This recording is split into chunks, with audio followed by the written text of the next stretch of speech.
The Enchanted Lake. Our summer camping trip was meant to be a relaxing escape from the hustle and bustle of city life. We had heard rumors of a hidden, untouched lake deep in the woods, and its seclusion seemed perfect for our getaway. My wife, our 2 children, and I arrived at the site just as the sun was setting, casting a golden hue over the tranquil water. At first glance, the lake was idyllic. Its stillness mirrored the sky, creating a picturesque scene that seemed almost too perfect. As we set up our tents, an eerie silence settled over us. There were no birds chirping, no rustling leaves, not even the hum of insects. It was as if the entire area held its breath, waiting for something. That night, as we gathered around the campfire, I couldn't shake the feeling of being watched. The kids roasted marshmallows, their laughter echoing in the unnatural quiet. My wife noticed it too. Her eyes frequently darted towards the lake, a furrow of concern creasing her brow. The first strange occurrence happened just past midnight. I woke to find my son, Sam, standing at the edge of the lake, his eyes locked onto the water's surface. "Sam, what are you doing?" I called, my voice trembling. He didn't respond. Instead, he took a step closer to the water. I rushed to him, grabbing his arm and pulling him back. He blinked, as if waking from a trance. "I heard someone calling me," he said, his voice barely a whisper. It sounded like Mom. The next day, we decided to explore the lake's surroundings, hoping to find an explanation for the eerie silence and Sam's strange behavior. We stumbled upon an old, weathered sign half buried in the underbrush.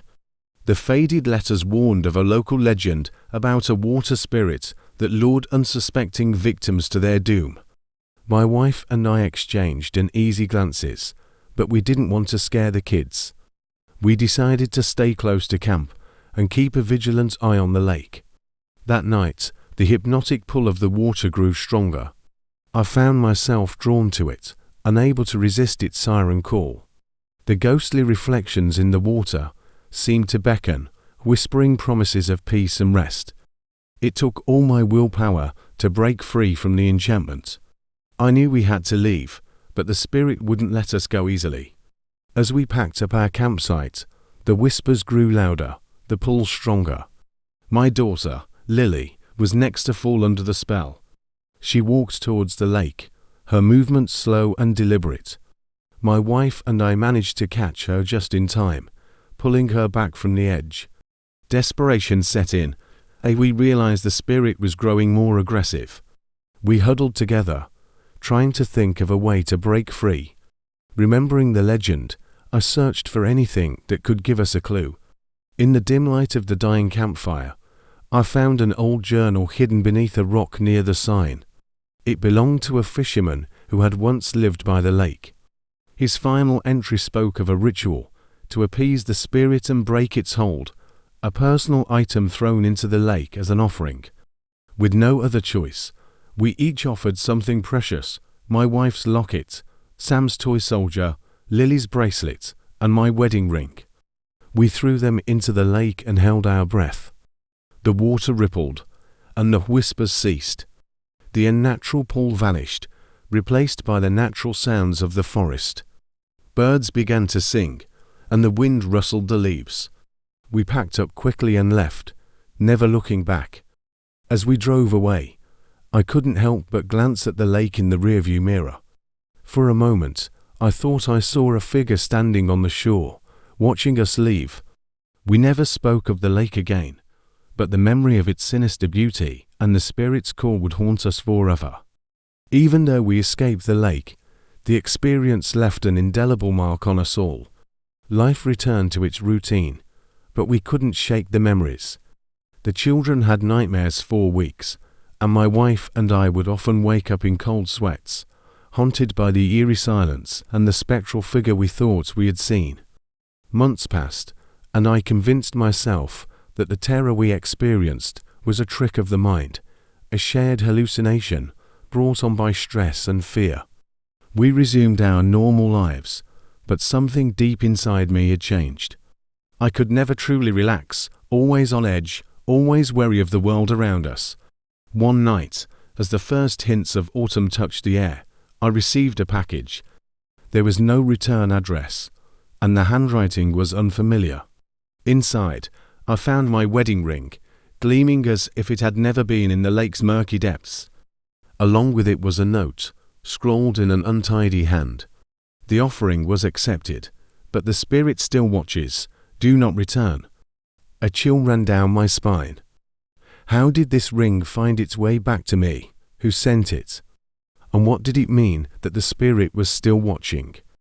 That night, I dreamt of the lake. In my dream, the water was calm, its surface like a mirror reflecting a full moon.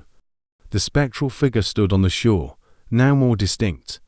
It was a woman, her face pale and sad, her eyes filled with sorrow and longing. She raised her hand and pointed directly at me, her lips moving without sound. I woke up gasping, my heart racing. The dream felt like a warning, a reminder that our encounter with the lake wasn't over. I couldn't let it go, so I began researching the area's history, hoping to find answers. I discovered that the lake had a long and dark history. It was once the site of a thriving village, but a tragic accident had claimed many lives. The villagers believed a vengeful spirit haunted the waters, and they performed rituals to appease it, just as we had. Over the years, the village was abandoned, and the lake fell into obscurity, its legend forgotten by all but a few. Determined to protect my family, I sought out the descendants of the villagers, hoping they might know how to permanently rid us of the spirit's influence. I found an elderly woman named Margaret, who told me that the spirit was that of a woman named Eliza, who had drowned in the lake under mysterious circumstances.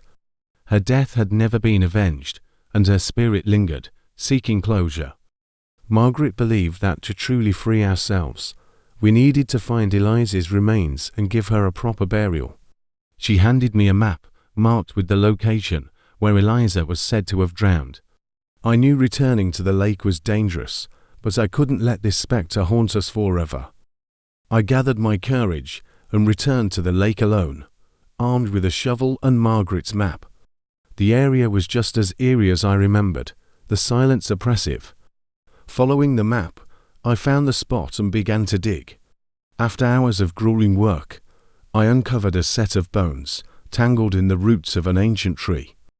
I gently gathered the remains and carried them to a nearby clearing.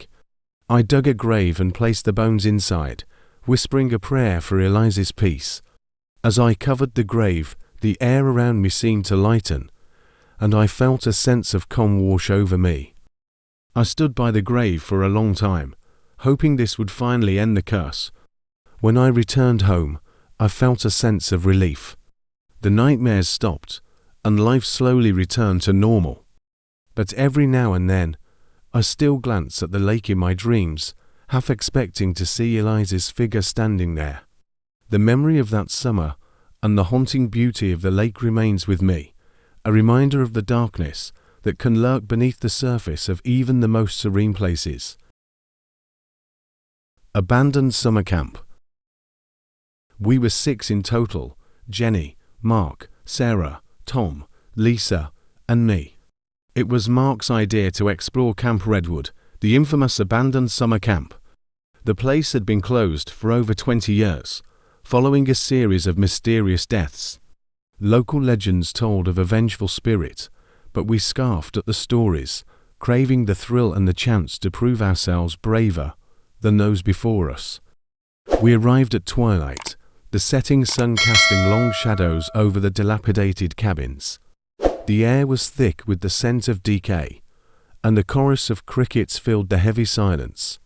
Armed with flashlights and a sense of invincibility, we stepped through the broken gate.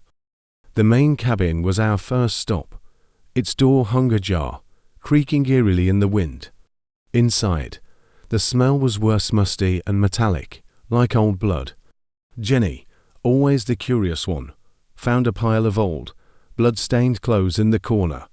She picked up a tattered, red-stained shirt, her face pale. "This is so creepy," she muttered. We all agreed, but kept going, drawn deeper by a mix of fear and curiosity. We found cryptic notes scattered around, written in a child's shaky handwriting. "Help us," one read. "He's coming," warned another. My skin crawled, but we pressed on, determined to uncover the truth. As we reached the mess hall, the temperature plummeted. Our breath turned to mist, and we saw her, a translucent figure of a young girl, no older than 12. She pointed to the woods behind the camp, her eyes hollow and sorrowful. Then she vanished, leaving us in a stunned silence. Tom was the first to speak. We should follow her. Despite our fear, we knew he was right. We followed the ghostly apparition's direction, our flashlights cutting through the oppressive darkness of the forest. The path led us to a small clearing with a half-buried stone. Inscribed on it was a single name, Emily. "Emily Gray," Sarah whispered, reading from a crumbling, ancient newspaper she had found in the mess hall. She was the first to die here. Suddenly, the air grew colder, and a chilling wind whipped through the trees. Shadows moved unnaturally around us, and we heard whispers, angry, accusing whispers. The vengeful spirit was near. Mark, clutching the newspaper, read aloud, "Emily Gray died of drowning, but there were signs of foul play. The camp counselors covered it up to avoid scandal. She seeks justice." As he finished, the ground beneath us began to tremble. The spirit of Emily Gray emerged, her form more solid and terrifying. "Justice," she hissed, her voice echoing with years of torment. "We need to set her spirit free," Lisa shouted, panic in her voice. "But how?" "By exposing the truth," Sarah replied. "We need to find evidence and bring it to light." Our search led us to the old office, where we uncovered hidden files documenting the deaths and the cover-ups. As we read the gruesome details, the oppressive feeling grew, and Emily's spirit hovered closer, watching us. With trembling hands, we took photos of the documents, determined to expose the camp's dark past. "We have what we need," I said, my voice shaking. "Let's get out of here." As we made our way back, the camp seemed to come alive with malevolent energy. Shadows clawed at us, and ghostly figures appeared, blocking our path. Emily's spirit screamed, a sound of anguish and fury. In a desperate sprint, we reached the gate, bursting through it just as the sun began to rise. The camp fell silent behind us, but Emily's spirit followed, hovering just at the edge of the woods. "We'll tell the world," I promised, looking back at her. "We'll make sure they know what happened." Emily's form shimmered, and for a moment, her expression softened. Then she faded away, leaving us with the heavy burden of our promise. The next days were a blur of interviews and articles, bringing the hidden horrors of Camp Redwood to light.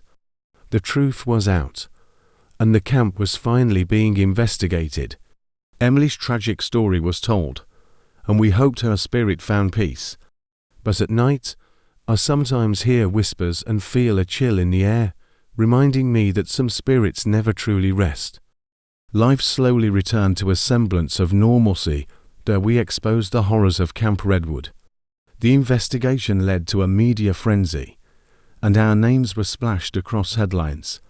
The camp was officially declared a crime scene, and the authorities promised to hold those responsible accountable, though many of them were long dead or untraceable.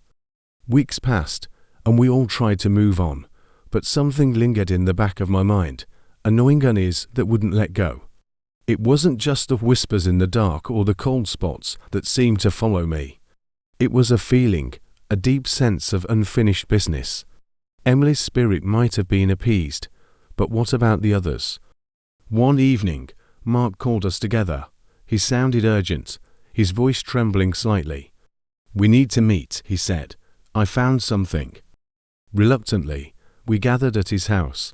The atmosphere was tense, shadows flickering in the corners of the room as he laid out a collection of old photographs and documents on the table. "I went back," he admitted, avoiding our shocked gazes. "I needed to know more." Mark showed us photos of what appeared to be an old journal, partially buried near Emily's grave. Its pages were filled with the ramblings of a camp counselor, detailing sinister rituals and mentions of a dark entity they had invoked for protection, all so they believed. They called it the Watcher, Mark said, his voice barely above a whisper. They thought it would keep the camp safe, but instead, it brought death and chaos. Lisa shuddered, hugging herself. You mean, there's something more than just Emily's spirit? Mark nodded. Something much worse. It's still there, and it's angry. Fear gripped us again, but we knew what we had to do. Ignoring the gnawing dread, we prepared for another trip to Camp Redwood. This time, we armed ourselves not just with flashlights, but with knowledge and tools for a potential confrontation with the unknown. The journey back to the camp was somber. The once thrilling adventure now felt like a death march. The sun set as we arrived, casting long, menacing shadows over the cursed grounds. We made our way to the clearing where Mark had found the journal. The night was eerily silent, the usual chorus of crickets conspicuously absent. It felt like the calm before a storm. Tom, clutching a book on occult practices, began reciting a ritual he had researched. We formed a protective circle, our voices shaky as we chanted in unison. The air grew colder, and a thick, oppressive darkness began to seep into our circle. Suddenly, a deafening roar filled the air, and a monstrous, shadowy figure emerged from the woods. The Watcher. Its form was ever-shifting, eyes glowing with malevolence. It lunged at us, but the circle held, its force repelled by the barrier we created.